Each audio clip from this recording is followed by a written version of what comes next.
Otro modo de extinción. Capítulo. Si yo la subo. Capítulo quinto, libro tercero. Se divide en seis secciones. La primera habla de la compensación. La compensación se da cuando dos personas por derecho propio son acreedor y deudores recíprocamente y se extingue con fuerza de pago las dos deudas hasta el monto de la deuda menor. Se clasifican legal, facultativa, judicial y convencional. En la legal ambas partes son deudores de la prestación de dar, los objetivos son homogéneos entre sí y los créditos son exigibles y disponibles sin afectar a terceros. En la facultativa es por voluntad de una sola de las partes y produce el efecto desde que la notificación se hace a la otra parte. La judicial se hace por cualquiera de las partes que solicita al juez la competencia. La convencional surge de la autonomía de la voluntad de partes, es un acto jurídico bilateral por el cual se extingue la obligación recíproca, provocadas de diferentes causas cuando hay obstáculos para la compensación legal por falta de uno de los requisitos. Opuesta a la compensación legal, tiene efecto a partir de que ambas partes coexisten en la compensación. Si el deudor tiene varias deudas compensables con el mismo acreedor, elige cuál de las deudas va a compensar con el pago. Están excluidas de la compensación las deudas por alimentos, las obligaciones de hacer o no hacer, las obligaciones de pagar daños e intereses por no poder restituir la cosa, las deudas entre particulares y el Estado, las deudas que devengan en concurso y quiebra y las de la obligación de restituir un depósito irregular. En la sección 2 habla de la confusión.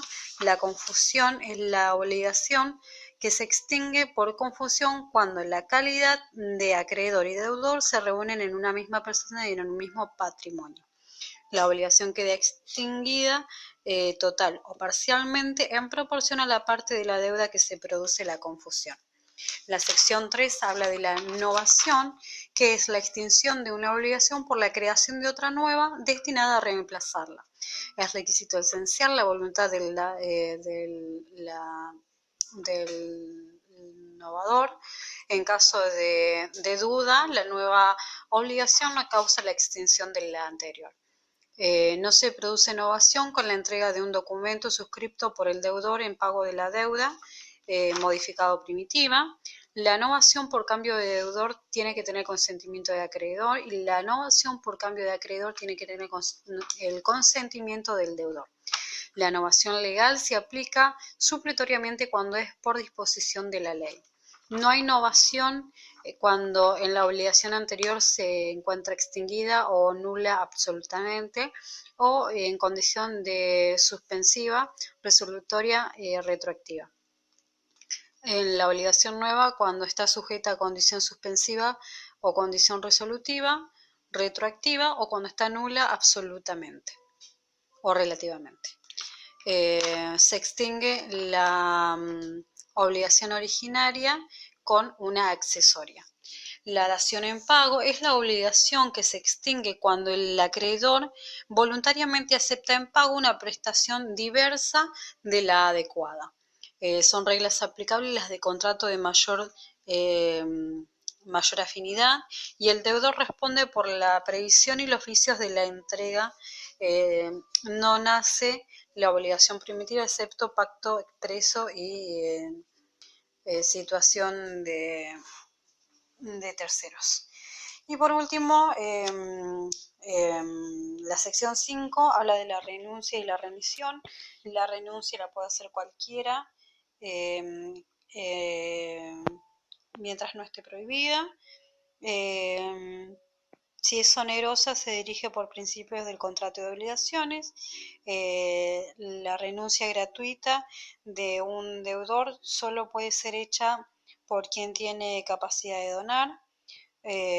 Se acepta con la extinción del derecho. se puede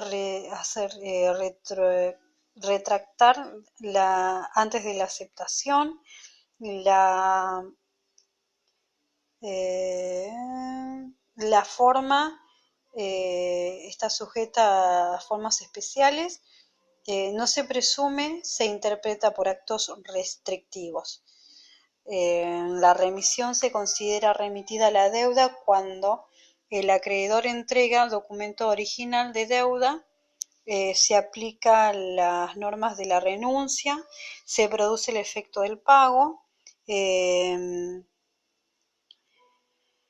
fiador que pagó antes de la remisión no puede responder por pago a tercero. La restitución de la cosa prendada, en el caso de la remisión de prenda, no